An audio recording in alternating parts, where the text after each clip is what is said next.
लोग देखने वाले कक्षा 12वीं की भौतिक विज्ञान। तो भौतिक विज्ञान का एक ही बहुत ही इम्पोर्टेंट टॉपिक है बायो सेवर्ट का नियम। तो बायो सेवर्ट का नियम क्या है? बायो सेवर्ट के नियम में आप जानते हैं कि किसी चालक तार के अल्पांश लंबाई के द्वारा उससे स्मॉल आर दूरी पर एक बिंदु P होता है जहां पर हमको चुंबकीय क्षेत्र ज्ञात करना रहता है। ठीक है कि इस अल्पांश लंबाई के द्वारा बिंदु P पर कितना चुंबकीय क्षेत्र उत्पन्न होगा। तो उसी को ज्ञात करने के लिए उसको मुख्य रूप से 4 बातों पर ध्यान देना पड़ता है। ठीक है, वह 4 बातें क्या हैं, आइए हम आगे इसको देखते हैं। ठीक है, कहा गया कि इस नियम के अनुसार किसी धारावाही चालक के किसी अल्पांश लंबाई डेल्टा एल के द्वारा किसी बिंदु P पर उत्पन्न चुंबकीय क्षेत्र डेल्टा बी का मान निम्नलिखित बातों पर निर्भर करता है। वही बताया गया है कि इसमें किसी धारावाही चालक के अल्पांश लंबाई जो डेल्टा एल है इसके द्वारा किसी बिंदु P पर, यानी इसके द्वारा कहीं बिंदु क्या है, P है, जो कि यहाँ से कितनी दूरी है, इसकी स्मॉल r दूरी है। तो यहाँ पर डेल्टा B जो होगा वह किन किन बातों पर निर्भर करेगा। पहला कि यह चालक में प्रवाहित धारा I के अनुक्रमानुपाती होता है। यह जो हमारा चुंबकीय क्षेत्र डेल्टा B होगा वह चालक में बहने वाली धारा I के क्या होता है, अनुक्रमानुपाती होता है। चालक में बहने वाली धारा I के क्या होता है, अनुक्रमानुपाती होता है। दूसरा, यह चालक के उस हम कह देंगे डेल्टा एल अनुक्रमानुपाती डेल्टा I। इसका मतलब यह है कि अगर आप धारा के मान को बढ़ाएंगे तो चुंबकीय क्षेत्र के मान में भी आपको वृद्धि मिलेगी।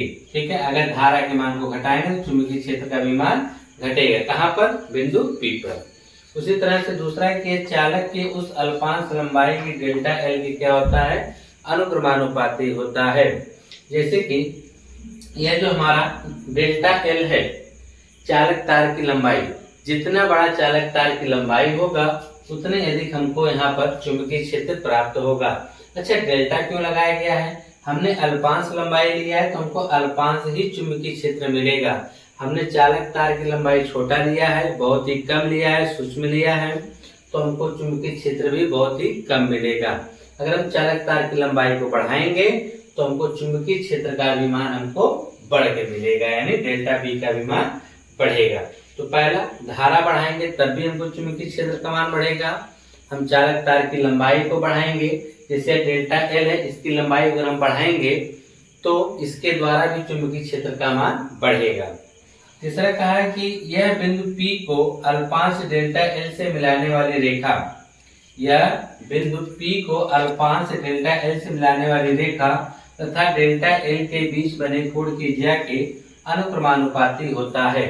कहने का क्या मतलब है कि ये जो हमारी अल्पांश लंबाई है, ठीक, डेल्टा एल, और इसको मिलाने वाली जो रेखा बिंदु P है, ठीक है, इसको मिलाने वाली जो यह रेखा है यहाँ से इसके बीच जो बनने वाला कोण होगा उसकी ज्या मतलब साइन के भी क्या होगा, अनुक्रमानुपाती होगा। ठीक है, कहने का मतलब क्या है कि यहाँ पे जो हमारा डेल्टा एल है, ठीक है ना, ये इस लंबाई यह बहुत ही छोटा होता है। डेल्टा एल लेने का मतलब यह है कि इसी चालक तार में समझिए एक बिंदु के भांति, ठीक है, उसको और उस बिंदु से जो उस P को मिलाने वाली रेखा होती है और वो जो हमने अल्पांश लंबाई लिया है उसके बीच का जो बनने वाला कोण होगा थीटा, वह उसकी ज्या की क्या होगा, अनुक्रमानुपाती होगा। ज्या मतलब साइन की क्या होगा, अनुक्रमानुपाती होगा। ठीक है, अगर हम साइन थीटा के मान को बढ़ाएंगे तभी हमारा डेल्टा बी के मान में भी हमको परिवर्तन मिलेगा। ठीक है, अच्छा, चौथा का है कि अल्पांश लंबाई डेल्टा एल और बिंदु P के बीच की दूरी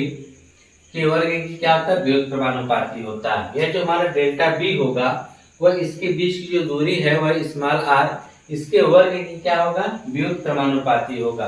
व्युत्क्रमानुपाती में उल्टा संबंध होता है। अगर r के मान को हम बढ़ाएंगे तो डेल्टा बी का मान घटेगा, अगर हम r के मान को घटाएंगे तो डेल्टा बी का मान क्या होगा, बढ़ेगा। अनुक्रमानुपाती में पॉजिटिव रिजल्ट होता है, जैसे कि हम धारा को बढ़ाएंगे तो हमको चुंबकीय क्षेत्र का मान बढ़ेगा, लेकिन यहाँ पर हम लोग दूरी को, क्योंकि व्युत्क्रमानुपाती है, उल्टा संबंध है, अगर दूरी को बढ़ाएंगे तो डेल्टा बी के मान को क्या होगा, घटेगा। तो आप ये देखें कि जो बायो सेवर्ट का नियम है मुख्य रूप से 4 बातों पर निर्भर करता है। पहला, धारा, अगर हम धारा को बढ़ाएंगे तो चुंबकीय क्षेत्र का भी मान बढ़ेगा। दूसरा, अल्पांश लंबाई की हम बात किए, अगर इसकी लंबाई को आप बढ़ाएंगे तब भी उसके क्या कहते हैं, चुंबकीय क्षेत्र का भी मान बढ़ेगा, क्योंकि ये सब क्या अनुक्रमानुपाती हैं। तीसरा कि अल्पांश लंबाई डेल्टा एल, क्या कहा कि किसी यदि बिंदु P को अल्पांश डेल्टा एल से मिलाने वाली देखा था डेल्टा एल के बीच बने कोण की ज्या के क्या होता है, अनुक्रमानुपाती होता है, डेल्टा बी अनुक्रमानुपाती साइन थीटा हो जाएगा। ठीक है, उसी तरह से थीटा के मान को भी आप बढ़ाएंगे तो थीटा के मान बढ़ाने से भी आपको डेल्टा बी के मान में क्या मिलेगा, परिवर्तन मिलेगा, वह भी आपका बढ़ेगा। अच्छा, दूसरा जो चौथा सबसे लास्ट में था कि यह जो दूरी होगा इसके वर्ग का व्युत्क्रमानुपाती संबंध होता है इसमें।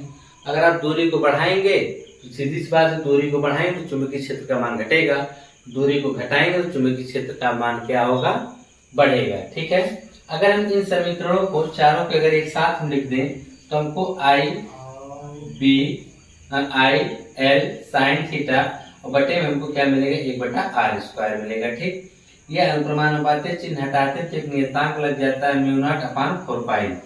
जब μ0/4π को हम लोग क्या कहते हैं, अनुक्रमानुपाती नियतांक है। ठीक है, μ0 को भी हम लोग क्या कहते हैं, निर्वात या y की क्या है, चुंबकशीलता है, और μ0 का जो मान होता है 4π×10⁻⁷ वेबर प्रति एम्पियर मीटर होता है। इसको ध्यान दीजिएगा, μ0 को पूछ देता है कि यह क्या है, जानते रहिएगा चुंबकशीलता है, इसका मान भी आप याद रखिएगा 4π×10⁻⁷ होता है, इसके मात्रा को भी पूछ सकता है, वेबर प्रति एम्पियर मीटर होता है। ठीक है, उम्मीद करते हैं आपको बायो सेवर्ट का नियम समझ में आया होगा।